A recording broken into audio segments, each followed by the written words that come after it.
नमस्कार साथियों, हमारे YouTube चैनल में आप सभी का एक बार पुनः स्वागत है।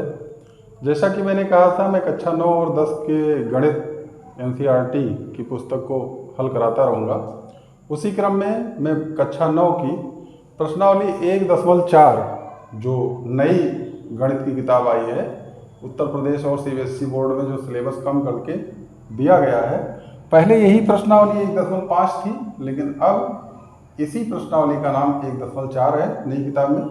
तो उसको हल करवाने का प्रयास मैं कर रहा हूँ। उसी क्रम में मैं आपको सबसे पहले कुछ बेसिक चीज़ें बताना चाहूँगा जो मैंने लिख रखा है पहले से ही, ताकि समय का बचत हो। तो देखिए, कहा गया है एक परिमेय तथा एक अपरिमेय संख्या का जोड़ या घटाना अपरिमेय होता है। दूसरी बात कही गई है, मैंने परिमेय और अपरिमेय संख्याएं आप लोगों को इसके पहले वाले वीडियो में एक्सप्लेन कर रखा है, उसको आप देख करके परिमेय अपरिमेय समझ सकते हैं। उसके बाद इस स्टेटमेंट को पढ़ेंगे तो ज़्यादा बेहतर समझ में आएगा। हालांकि ये 100% सत्य वाले सारे स्टेटमेंट हैं। तो देखिए, दूसरी बात क्या कही गई है, एक अपरिमेय संख्या के साथ एक शून्येतर नॉन जीरो परिमेय संख्या का गुणनफल अथवा भागफल अपरिमेय होता है। अब देखिए, इन सब बातों का प्रश्नावली में जब हम देखेंगे, प्रश्नावली हल करेंगे, तो देखेंगे क्या इन सब बातों का कैसे उपयोग किया जाता है। तीसरी बात कही गई है, यदि हम दो अपरिमेय संख्याओं को जोड़ें, घटाएं, गुणा करें।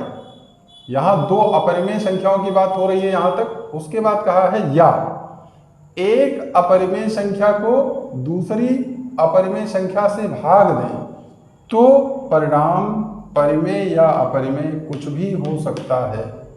ठीक है, अब ये तीन बातें कही गई हैं। इसके बाद प्रश्नावली है आपकी, प्रश्नावली 1.4। उसमें देखिए, पहला प्रश्न कहा गया है आपको कि बताइए नीचे दी गई संख्याओं में से कौन कौन परिमेय हैं और कौन कौन अपरिमेय हैं। तो देखिए, देख लेते हैं। कहा गया है 2 ऋण √5, 2 माइनस √5। तो देखिए, इसके लिए क्या स्टेटमेंट हम प्रयोग करते हैं। कहा गया है एक परिमेय एक अपरिमेय क्या होता है, अपरिमेय, अगर हम जोड़ें या घटाएं तो देखिए, ये तो हो गया परिमेय और ये अपरिमेय। जब इसमें से इसको घटाया जाएगा तो आंसर पूरा क्या आएगा, अपरिमेय। तो अपरिमेय के लिए मैं आ लिख दे रहा हूं, केवल आ। आप समझ जाइए कि अपरिमेय है। इसको इंग्लिश में कहते हैं इर्रेशनल नंबर, इर्रेशनल। तो ये क्या है, इर्रेशनल है। आगे देखिए, एक अपरिमेय और दूसरा भी अपरिमेय। ये पूरे ब्रैकेट के अंदर वाला पूरा क्या है, अपरिमेय, दूसरा क्या है, अपरिमेय। अब देखिए, दूसरी बात जो कही गई थी कि ये तीसरी बात, यदि हम दो अपरिमेय संख्याओं को जोड़ें या घटाएं तो क्या हो सकता है, तो परिणाम परिमेय या अपरिमेय कुछ भी हो सकता है। अब देखिए, इसमें जब हम घटाएंगे इस अपरिमेय में से इस अपरिमेय को, तो देखिए ब्रैकेट खुलने के बाद ये और ये कट जाएगा। आंसर क्या बचेगा, केवल 3। और जब केवल 3 बचेगा तो 3 आप जानते हैं कि 3 परिमेय संख्या होता है। मैंने अपने परिमेय संख्या वाले वीडियो में बता रखा था कि सभी पूर्णांक परिमेय होते हैं।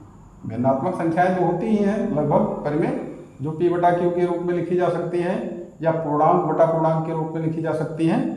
उसी क्रम में मैंने सभी पूर्णांकों के बारे में भी बता दिया था, क्योंकि सारे पूर्णांकों के नीचे एक छुपा रहता है।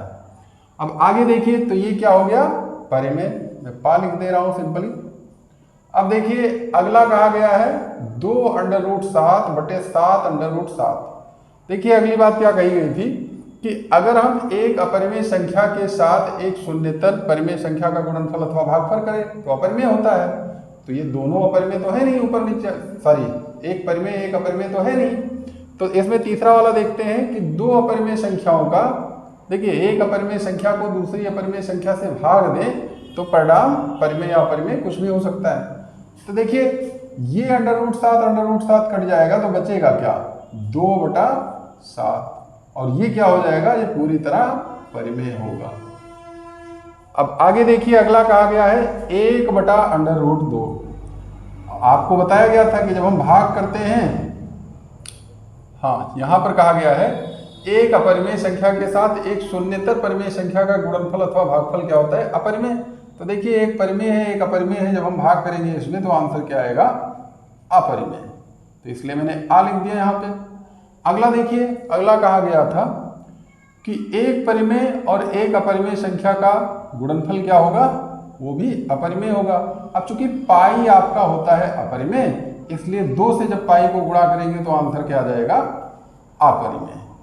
तो इस प्रकार से प्रश्नावली का पहला प्रश्न आपका समाप्त हो गया। अब चलेंगे हम दूसरे प्रश्न की तरफ। दूसरे प्रश्न में क्या करना है, जैसे आप बीजगणित वाले प्रश्नों को जब लिखा जाता था कि गुणनफल ज्ञात कीजिए, एक ब्रैकेट में x प्लस वाई होता था, दूसरे में 2x प्लस 3y, या इस टाइप के कुछ प्रश्न होते थे तो उनको हम लोग हल कर लेते थे आराम से। उसी प्रकार से यहाँ पे क्या करना है, आपको बीजगणित की तरह ही नियम लगा करके हल करने हैं। बस ध्यान ये रखना है कि करनी वाले प्रश्नों में जो करनी वाली संख्याएं होती हैं उनको चर की तरह हम मान सकते हैं, जबकि वो चर की तरह मान सकते हैं, जबकि वो पूर्णतः चर नहीं होती हैं। अब देखिए इसमें कहा गया है निम्नलिखित व्यंजकों में से प्रत्येक व्यंजक को सरल कीजिए। प्रश्नावली के दूसरे का पहला प्रश्न है। आपकी प्रश्नावली है 1.4। देखिएगा नई किताब की प्रश्नावली। कहा गया है 3 धन अंडर रूट 3 2 धन अंडर रूट 2। एक ब्रैकेट में है 3 धन अंडर रूट 3 और दूसरे ब्रैकेट में है 2 धन अंडर रूट 2। अब इसको हल करने के लिए आप क्या करेंगे, सिंपल सा बीजगणित का नियम, जो ब्रैकेट खुलता है जैसे, इसके पहले पद को लिख लेंगे, इस वाले को पूरा लिख लेंगे, 2 धन अंडर रूट 2। फिर अगली बार क्या करेंगे, इसके दूसरे पद को चिन्ह सहित नोट कर लेंगे और इसको पूरा लिख देंगे। फिर अगली लाइन में क्या करना होगा, ये ब्रैकेट खुलेगा तो 3 दूनी 6 और 3 अंडर रूट 2 गुणा करेगा तो क्या हो जाएगा, 3 अंडर रूट 2। आगे बढ़ते हैं, ये गुणा करेगा तो आ जाएगा 2 अंडर रूट 3 और ये जब गुणा करेगा तो एक ही अंडर रूट में हो जाएंगे। क्यों, क्योंकि ये भी 0 से बड़ी संख्या है, ये भी 0 से बड़ी संख्या है, तो आ जाएगा अंडर रूट 6। अब देखिए इसमें कहीं भी एक जैसे सजातीय पद नहीं है, और जब ऐसा कुछ नहीं है तो ना हम इसमें किसी पद को किसी से जोड़ सकते हैं ना घटा सकते हैं, बस खाली चिन्ह के साथ एक प्रतीकात्मक रूप से लिख सकते हैं। तो इस प्रकार यही आंसर हो गया। अगला प्रश्न कहा गया है 3 धन अंडर रूट 3। दूसरा प्रश्न है 3 धन अंडर रूट 3 एक ब्रैकेट में, दूसरे में है 3 माइनस अंडर रूट 3 दूसरे ब्रैकेट में। अब इसके लिए आपको क्या करना है, आप चाहें तो ऐसे कर लें, अथवा एक फार्मूला आपने पढ़ा था a plus b into a minus b बराबर a square minus b square. तो देखिए a plus b a minus b formula लग रहा है तो a square minus b square. यहाँ पर आप चाहें तो लिख सकते हैं, चूंकि a plus b into a minus b बराबर क्या होता है, a square minus b square. अब देखिए बराबर क्या आ जाएगा, 3 का स्क्वायर तो 9 होता है, अंडर रूट 3 का स्क्वायर अंडर रूट 9 मतलब केवल 3, और 9 में से 3 गया तो बचा 6। ये उत्तर हो गया आपका। अगला प्रश्न है अंडर रूट 5 धन अंडर रूट 2 का होल स्क्वायर। तीसरा प्रश्न है अंडर रूट 5 धन अंडर रूट 2 का होल स्क्वायर। तो होल स्क्वायर वाले सूत्र को लगा देते हैं। आपने क्या पढ़ रखा है, a प्लस बी का होल स्क्वायर क्या होता है, ए स्क्वायर प्लस 2ab और प्लस बी स्क्वायर, तो वही लगा दीजिए। a की जगह अंडर रूट 5, b की जगह अंडर रूट 2, तो क्या हो जाएगा अंडर रूट 5 का whole square plus 2 into under root 5 into under root 2 और प्लस अंडर रूट 2 का होल स्क्वायर। तो जब आप इसको हल करेंगे तो देखिए क्या आ जाएगा, अंडर रूट 25, अंडर रूट 25 का मतलब 5 प्लस 2, ये दोनों 0 से बड़े हैं 5 और 2, तो इसलिए एक ही अंडर रूट में कर सकते हैं 10, और प्लस ये कितना हो जाएगा अंडर रूट 4 मतलब 2, केवल 2। अब देखिए ये और ये परिमेय संख्याएं जुड़ जाएंगी तो कितना आ जाएगा, 5 और 2 7, ये तो जुड़ेगा नहीं, तो 2 अंडर रूट 10, और यही उत्तर हो गया आपका। तो इस प्रकार से तीसरा प्रश्न भी हो गया। चौथे की बात करें तो कह रहा है under root 5 minus under root 2 एक ब्रैकेट में। चौथे की अगर हम बात करें तो लिखा गया under root 5 minus under root 2 एक ब्रैकेट में, और एक ब्रैकेट में √5 प्लस √2। यहाँ भी आप इसी फार्मूले से काम चला सकते हैं, क्योंकि ये गुणा है, गुणा में किसी को भी आगे कर दे किसी को पीछे कर दे तो चल जाता है। तो यहाँ भी ये फार्मूला लगा देंगे आप, तो क्या आंसर आने वाला है आपका, देखिए √5 का स्क्वायर माइनस √2 का स्क्वायर। और यहाँ चाहे तो आप कारण लिख सकते हैं a प्लस बी या a माइनस बी, पहले माइनस वाला लिख देते हैं a minus B into a plus b, और ये होता है आपका a square minus b square. अब इस प्रकार से ये क्या आ जाएगा, √25 का मतलब 5 और √4 इसका मतलब 2, और ये हो जाएगा 5 में से 2 गया 3। अब इसी प्रकार एक एक्स्ट्रा क्वेश्चन लेकर सॉल्व करने का प्रयास करते हैं, जो कि थोड़ा बड़ा होगा। एक्स्ट्रा प्रश्नों की अगर हम बात करें तो एक प्रश्न NCERT में ही दिया गया तमाम सारा उदाहरण है। देखिए एक प्रश्न और ले लेते हैं, जैसे अगर मैं अपने माइंड से ले लेता हूँ, जैसे अगर मान लेते हैं एक्स्ट्रा क्वेश्चन में 2√3 प्लस 7 √5 और यहाँ आ जाए 5√3 माइनस 8 √5, ऐसे कुछ आ जाए, तब कैसे करेंगे। सिंपल सा ये वाला जो नियम था, आपको करना क्या है, इसका प्रथम पद ले लेना है, प्रथम पद इसको पूरा ही लिख लेना है 5√3 माइनस 8 √5, और फिर इसका द्वितीय पद लेना है 7 √5 और ये पूरा रहेगा 5√3 माइनस 8 √5। अब देखिए कितना आ जाएगा, ये इसमें गुणा करेगा तो ध्यान आपको ये देना है कि परिमेय परिमेय के साथ गुणा करेगा, यानी 2 पंचे 10, अपरिमेय अपरिमेय में गुणा कर लेगा तो √3 कितना हो जाएगा, केवल 3, या यूं कहें √9 का मतलब 3। फिर आते हैं ये वाला, इसमें गुणा करेगा तो पहले चिन्हों का गुणा, प्लस माइनस माइनस, 2 8 16 और एक ही अंडर रूट में तो 15। फिर अगली बार गुणा करेंगे तो 7 √5, इसमें गुणा करेगा तो 7 बचे 35 और एक ही अंडर रूट में ये दोनों आ जाएंगे क्योंकि शून्य से बड़े हैं, 5 दिया 15।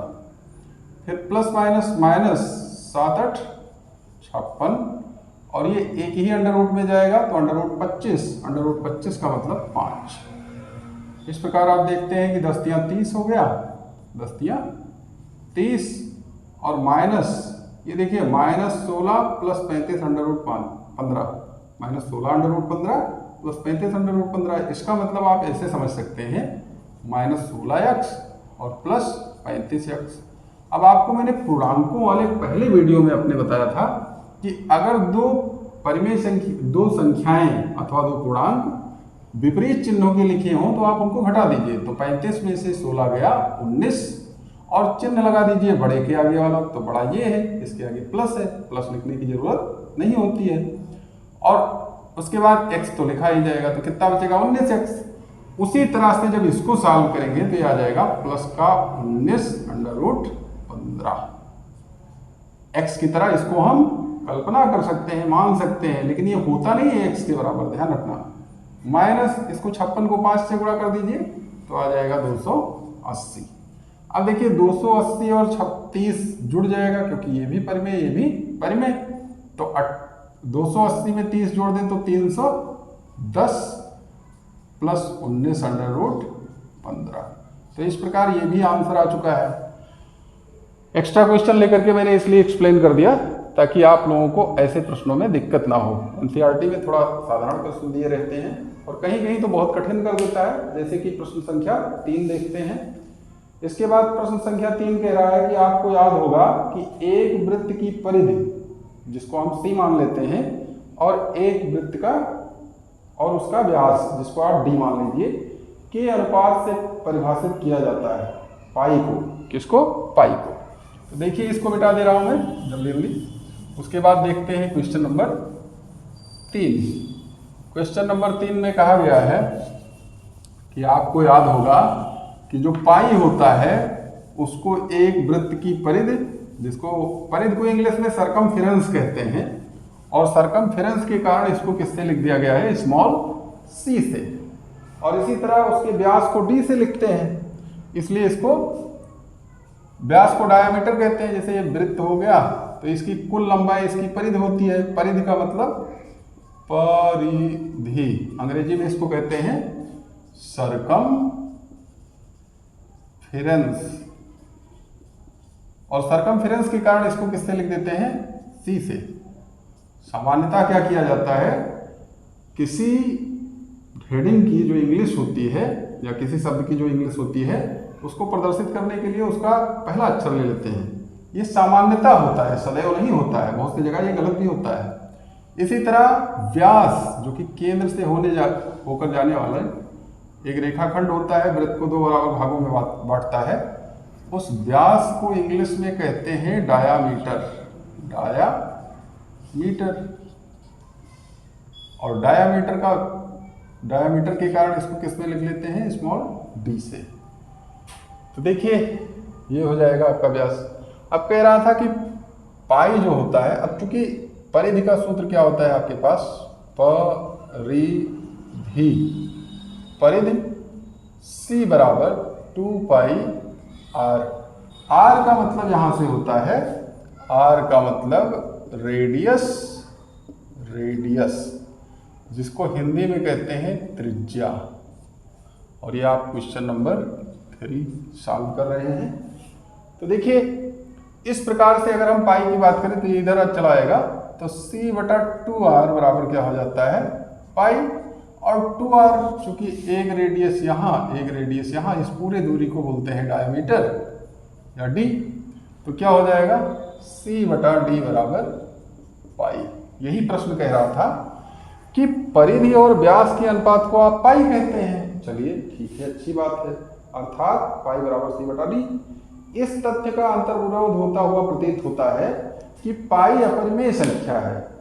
इस तथ्य का निराकरण, इस अंतर्विरोध का निराकरण आप कैसे करेंगे? ये प्रश्न ये कह रहा है कि चूंकि ये तो गड़बड़ आ गया, एक तरफ परिमेय और एक तरफ अपरिमेय, तो आप इस तथ्य का निराकरण कैसे करेंगे? तो देखिए इसमें अंतर्विरोध की बात की जा रही है, लेकिन इस तथ्य का कोई भी अंतर्विरोध नहीं है। क्यों नहीं है? क्योंकि इसमें देखिए जब आप C का मान निकालेंगे, C यानी वृत्त की परिधि का, जब हम परिधि का मान निकालते हैं तो हमें क्या मिलता है? एक सन्निकट मान मिलता है। जब हम किसी चीज को नापते हैं, किसी दूरी को या किसी चीज को नापते हैं, तो गणित के नियम के अनुसार पूरी तरह सत्य हम नहीं नाप पाते हैं। चाहे बाल के बराबर ही थोड़ी सी कमी रह जाए या बाल का 10वां हिस्सा ही कम रह जाए, उतना गड़बड़ी हम कर देते हैं।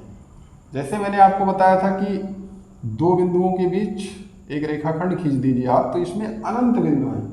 अनंत मतलब आप लेंस लगाकर बड़ा करते चले जाइए। तो ठीक उसी प्रकार से कुछ ना कुछ गड़बड़ियां हो जाती हैं हमसे, और हम ये जान नहीं पाते हैं कि परिधि अपरिमेय है या व्यास अपरिमेय है। इन दोनों में से कोई ना कोई तो अपरिमेय होता है। और आप जानते हैं कि एक परिमेय और एक अपरिमेय, जो कि शून्येतर अपरिमेय है, अभी मैंने भाषा लिखी थी, उसका भागफल क्या आता है? अपरिमेय। तो इस प्रकार इधर वाला भी अपरिमेय होता है, लेकिन जब हम इसका मान लेते हैं तो एक सन्निकट मान ले लेते हैं, इसलिए हमको लगता है कि ये परिमेय है और ये अपरिमेय है। तो इस क्वेश्चन का आंसर केवल यही होगा, जिसको मैं बोल दे रहा हूं, आप चाहें तो लिख सकते हैं। तो अगर आंसर लिखना हो तो आप क्या लिखेंगे? इसका कोई अंतर्विरोध नहीं है। याद रखिए कि जब कभी एक स्केल अथवा किसी अन्य युक्त से लंबाई मापते हैं, तब हमें केवल एक सन्निकट परिमेय मान प्राप्त होता है। अतः हम यह अनुभव नहीं कर पाते कि C अपरिमेय है अथवा D। इस प्रकार से यह प्रश्न खत्म हो जाएगा। इसके बाद आपको मिलेगा चौथा प्रश्न, जो कि बहुत ही इंपॉर्टेंट है, क्वेश्चन नंबर 4। देखिए कैसे करेंगे। कह रहा है संख्या रेखा पर √9.3 को निरूपित कीजिए। संख्या रेखा पर √9.3 का निरूपण, मैं ऐसे लिख दे रहा हूं, निरूपण आपको करना है, इसलिए क्वेश्चन मार्क। देखिए इसके लिए सबसे पहला काम क्या करना होगा आपको, सबसे पहले एक रेखाखंड खींच लेना है जिसकी लंबाई होगी 9.3 सेंटीमीटर, जिसको आप मान सकते हैं AB। अब आपको क्या करना है, एक इकाई और खींच लेना है। अगर ये 9.3 इकाई है, सेंटीमीटर मान के चलते हैं, अगर ये 9.3 सेंटीमीटर है तो 1 सेंटीमीटर और बढ़ा दीजिए, यहाँ पे आपको मिल जाएगा बिंदु C। ये कितना है, 1 है, ध्यान रखना है आपको।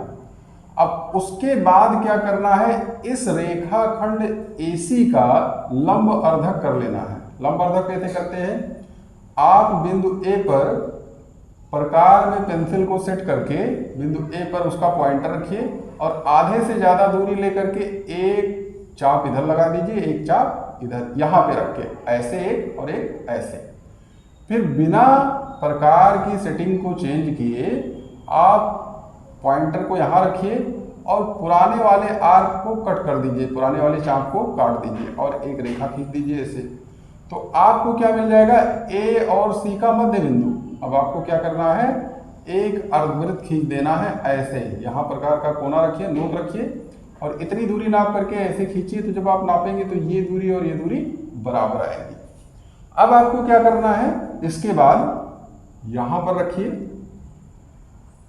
एक जो है यहाँ पर 90 अंश का कोण बनाती हुई एक रेखा खींच दीजिए ऐसे, जो 90 अंश का कोण बनाए। 90 अंश का कोण आप चांदी की मदद से बना सकते हैं, ऐसे रख दीजिए, नाप लीजिए और 90 जहां आ रहा हो टिक लगा दीजिए, फिर इन दोनों बिंदुओं को मिला दीजिए। तो इस प्रकार से एक बिंदु आपको मिल जाएगा क्या, D। आपने क्या लिया, ABC और ये हो गया D। तो जब आप नापेंगे ये वाली दूरी तो आपको क्या मिल जाएगा, √9.3। कैसे मिलेगा, चलिए देख लेते हैं एक बार। जैसे हम मान लेते हैं कि ये बिंदु है आपका O, तो AO बराबर क्या है, 9.3 का आधा और AC बराबर क्या है, सॉरी आपको क्या करना है, AB कितना है, AB आपका है 9.3, जिसको आप मान लीजिए x। अब इसी तरह से AC कितना आ जाएगा, 9.3 प्लस 1 यानी x प्लस 1। ये चीज आपने मान लिया है कि ये x है। तो अब आप क्या करेंगे, अब देखिए अब AO कितना हो जाएगा, इस पूरे का आधा ही तो है, तो AO बराबर क्या होगा, x प्लस 1/2, चूंकि AC का आधा है, ठीक। अब देखिए जितना OA है उतना ही OD है, क्यों, क्योंकि एक ही अर्धवृत्त की त्रिज्याएं हैं ये दोनों। देखिए कंपास जब आपने प्रकार रखा था तो ऐसे गोल गोल खींचा था, तो इसका मतलब ये दूरी बराबर है। तो इस प्रकार से OD बराबर क्या है, AO एक ही अर्धवृत्त की त्रिज्याएं, ये क्या है, एक ही अर्धवृत्त की त्रिज्याएं हैं। अब देखिए अगर हम OB की बात करें, किसकी, OB की बात करें तो भाई OC में से 1 घटा दीजिए, OC में से 1 घटा दीजिए तो आपको OB मिल जाएगा। और OC जितना ये है उतना ही ये है, यानी AO में से 1 घटा दीजिए, AO माइनस 1। और AO आप क्या लाए थे, x plus 1/2, x plus 1/2 minus 1। अब ये 2 यहाँ गुणा कर लेगा तो क्या हो जाएगा, x प्लस 1 माइनस 2 पूरे का बटा 2। तो इस प्रकार आप देखते हैं कि जो OB आ रहा है वो कितना आ रहा है, 1 में से 2 गया -1, यानी x माइनस 1 पूरे का बटा 2। अब देखिए ध्यान से अगर आप देखना चाहें तो ये आपकी हो गई OB और ये हो गई OD। और ये दूरी देखिए हम निकाल सकते हैं पाइथागोरस प्रमेय के मदद से। कैसे निकालेंगे पाइथागोरस की मदद से, पाइथागोरस में आपने पढ़ रखा है कर्ण का स्क्वायर बराबर लंब का स्क्वायर, लंब स्क्वायर और प्लस आधार स्क्वायर। तो अब देखिए कर्ण कौन है आपका, OD। इसमें इसमें हो जाएगा OD स्क्वायर, लंब क्या है BD स्क्वायर, और प्लस आधार कितना है, आधार है आपका OB स्क्वायर, OB स्क्वायर। अब मान रख दीजिए भाई OD का मतलब AO है, और AO आप जानते हैं x प्लस 1/2 है, ये पूरा होल स्क्वायर बराबर BD स्क्वायर प्लस OB मतलब x माइनस 1 का होल स्क्वायर, x माइनस 1/2 पूरे का होल स्क्वायर। अब देखिए ये वाला चीज उधर ले जाइए और ये वाला इधर ले आइए, तो ये प्लस है, इधर आएगा क्या बन जाएगा माइनस BD स्क्वायर, और ये हो जाएगा x माइनस 1 का होल स्क्वायर बटा 4। इसी तरह इसको इधर ले जाइए तो माइनस x प्लस 1 का होल स्क्वायर पूरे का बटा 4। इसको आप हल करेंगे जब तो ये कितना आने वाला है, देखिए ये होता है a square plus b square minus 2ab यानी माइनस 2x। इसको भी लिखिए a square plus b square और प्लस 2ab यानी 2x, और पूरे का बटा 4 आ जाएगा क्योंकि दोनों के नीचे 4 है। अब देखिए ये माइनस अंदर जाएगा तो इसको काट देगा, ये माइनस अंदर जाएगा तो माइनस प्लस कट जाएगा, यहाँ भी स्क्वायर रहेगा, और ये माइनस हो जाएगा, ये भी माइनस हो जाएगा, तो कितना आने वाला है माइनस का 4x बटा 4 से 4 कट जाएगा, और इधर लिखा है माइनस BD स्क्वायर, और माइनस से माइनस कट जाएगा तो क्या बचेगा आपका, यहाँ मैं लिख देता हूँ, यहाँ पे थोड़ा सा देखिए क्या लिखेंगे, या मिटा के ही लिखता हूँ, पहले मिटा दे रहा हूँ। तो मिटा करके जब लिखेंगे इसको तो ये देखिए क्या आएगा, क्योंकि ये क्वेश्चन नंबर जो है 3 का पार्ट था। देखिए इसके बाद क्या आने वाला है, ये आ जाएगा आपका माइनस BD स्क्वायर बराबर माइनस x, तो BD बराबर अंडर रूट x आ जाएगा, माइनस माइनस कट जाएगा, और ये कितना हो जाएगा under root x, plus minus भी आएगा लेकिन माइनस हम छोड़ देंगे क्योंकि दूरी की बात की जा रही है। अब देखिए x अंडर रूट x आ गया, अब BD देखिए ये वाली जो दूरी है BD अंडर रूट x कितना माना था हमने 9.3, तो इसका मतलब अंडर रूट 9.3 ये जो BD वाली दूरी है, तो आपको ये दूरी मिल गई 9.3। अब आप क्या कीजिए, इस रेखा को ऐसे थोड़ा सा बढ़ा लीजिए यहाँ तक, और ये दूरी नाप करके BD ऐसे यहाँ पे टिक लगा दीजिए, ये ऐसे नापा, ऐसे कट मार दिया, तो ये वाली जो दूरी है आपकी BD, या इस वाले को मान लेते हैं CDE मान लेते हैं। तो इस प्रकार से संख्या रेखा की बात करें अगर, तो संख्या रेखा पर अगर आप B को शून्य माने, पर B को शून्य लेने पर दूरी BE बराबर BD और बराबर क्या जाएगा अंडर रूट 9.3, ये आपका आंसर हो जाएगा।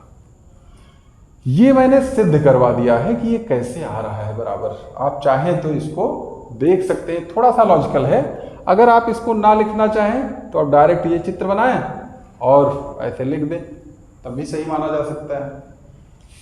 अगला प्रश्न जो कि आखिरी प्रश्न है, उसको भी मैं करवा के ये प्रश्नावली पूरी तरह समाप्त कर देना चाहूँगा आज, जिसमें लिखा गया है निम्नलिखित के हरों का परिमेयीकरण कीजिए। तो देखिए हरों का परिमेयीकरण कैसे किया जाता है। सबसे पहले हम हर का परिमेयीकरण करते समय एक होता है रेशनलाइजिंग फैक्टर या परिमेयीकरण गुणक, तो उसको जान लेते हैं कि वो होता क्या है। वो चीज जो होता है बड़ा आसानी से, ये बहुत आसान है, आप लोग किए होंगे छोटे क्लासेज में भी। देखिए कैसे करेंगे। पहले दिया गया है 5वें का क्वेश्चन नंबर 5वें का पहला 1/√7। तो देखिए अगर अंडर रूट नीचे रहे, किसी भी संख्या के हर में अंडर रूट है और हर का परिमेयीकरण करना है, तो इसका मतलब आपको अंडर रूट हटाना है। अंडर रूट हटेगा कैसे? अगर हम अंडर रूट 7/√7 से गुणा कर दें तो ये ऊपर ऊपर गुणा करेगा, नीचे नीचे अंडर रूट 7/√49 हो जाएगा, और अंडर रूट 49 का मतलब 7 होता है। अब देखिए नीचे से हर से अंडर रूट हट गया, तो हर में क्या आ गया, परिमेय संख्या, इसलिए इसको परिमेयीकरण कह देंगे। एक खत्म हो गया। क्वेश्चन नंबर 5वें का दूसरा देख लें। अगर दूसरा प्रश्न जो लिखा है 1/√7 माइनस √6, 1/√7 माइनस √6। अब देखिए इसके लिए आरएफ होता है, रेशनलाइजिंग फैक्टर। वो क्या होता है, अगर यहाँ माइनस चिन्ह है तो आप यही चीज लिख करके प्लस लिख दीजिए, उसी को आरएफ कहेंगे। अगर यहाँ प्लस का चिन्ह होता तो यही चीज लिख के माइनस लिख देते, उसको आरएफ कहा जाता। किसका, इसका। तो क्या लिखेंगे यहाँ पर, आरएफ जो है, आरएफ रेशनलाइजिंग फैक्टर, पूरा नाम मैं लिख दे रहा हूँ, रेशनलाइजिंग फैक्टर। देखिए कैसे करेंगे इसको, ये होता है √7 प्लस √6। अब इसी से आपको ऊपर नीचे गुणा कर देना है। यहाँ पे सिंगल संख्या थी इसलिए आसानी से हो गया था। यहाँ पर क्या करेंगे, 1/√7 माइनस √6, क्योंकि ये होता है इसलिए हम आगे बढ़ेंगे। कैसे, तो देखिए गुणे √7 प्लस √6 बटा √7 प्लस √6 गुणा कर लीजिए, ये यहाँ गुणा कर लेगा तो √7 प्लस √6 ऊपर आ जाएगा, और नीचे देखिए a minus B A plus B, एक फॉर्मूला अभी मैंने बताया था आप लोगों को, a minus B into A plus B, ये क्या आता है, a² माइनस b², यहाँ क्या आ जाएगा, √7 का स्क्वायर माइनस √6 का स्क्वायर। अब देखिए कितना आ जाएगा, √7 प्लस √6, और ये कितना हो जाएगा, √7 का स्क्वायर जब हम करेंगे तो √49 का मतलब 7 होता है, केवल 7। इसी तरह ये माइनस केवल 6, और 7 में से 6 गया 1 को लिखा नहीं जाता है हर में, वो छुपा रहता है, जब जरूरत पड़ता है तब लिखते हैं उसको। या चाहे तो आप लिख लीजिए एक लाइन, अगली लाइन में कर देते हैं इसको। क्या आएगा अगली लाइन में, √7 प्लस √6।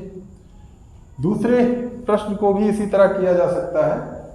दूसरा प्रश्न लिखा गया है 1/√5 प्लस 1 प्लस √2।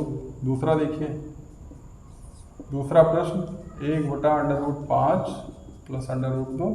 तो इसका आरएफ अगर हम देखें तो आरएफ बराबर कितना आ जाएगा, आरएफ बराबर होगा √5 माइनस √2। इसी से आप गुणा भाग कर लीजिए, 1/√5 प्लस √2 गुणे √5 माइनस √2 बटा √5 माइनस √2। तो इस प्रकार आप देखते हैं 1 से गुणा करके क्या मिलेगा, √5 माइनस √2 बटा, ये फॉर्मूला फिर से बन जाएगा इसी तरह से, देखिए ध्यान से, इस फॉर्मूले से काम कर जाएगा। तो ये जाएगा √5 का स्क्वायर माइनस √2 का स्क्वायर। अब देखिए √5 का स्क्वायर कितना होता है, 25, 5 बन जाएगा। 2 का स्क्वायर कितना होता है, 4, तो 2 बन जाएगा। तो यानी ये बनने वाला है 5 माइनस 2, और ये कितना हो जाएगा, √5 माइनस √2। तो 5 में से 2 गया 3, 1/3 लिख देते हैं बाहर, और √5 माइनस √2, ये हो गया उत्तर। इसी तरह अगर हम तीसरे और चौथे प्रश्न, ये तो तीसरा था, सॉरी हाँ, पहला, दूसरा और ये तीसरा प्रश्न था। अब चौथे प्रश्न की अगर हम बात करें तो देखिए कैसे करेंगे। चौथा प्रश्न लिखा गया 1/√7 माइनस 2, 1/√7 माइनस 2। इसके आरएफ की अगर हम बात करें तो आरएफ बराबर कितना होगा, √7 प्लस 2। तो इसी से आपको गुणा भाग कर देना है, 1/√7 माइनस 2 गुणे √7 प्लस 2 बटा √7 प्लस 2। आप उसी तरह कर लेंगे तो √7 प्लस 2 ऊपर गुणा कर लेगा, और नीचे आ जाएगा, आपका a² माइनस b² फिर से बन जाएगा, ये सूत्र लग जाएगा। तो √7 का स्क्वायर माइनस 2 का स्क्वायर, √7 का स्क्वायर 7 होता है, 2 का स्क्वायर 4 होता है, तो ये आ जाएगा √7 प्लस 2 पूरे का बटा 4, या इसको लिख सकते हैं 1/4 √7 प्लस 2। और इस प्रकार से ये प्रश्नावली आपकी 1.4 पूरी तरह समाप्त हो चुकी है। आगे का वीडियो मैं कंटिन्यू करूंगा, आगे की प्रश्नावली को मैं कंटिन्यू करूंगा अगले वीडियो में। तब तक के लिए आप हमारा चैनल देखते रहिए, शेयर कर दीजिए और सब्सक्राइब कर दीजिए ताकि मोटिवेशन मिलता रहे। धन्यवाद।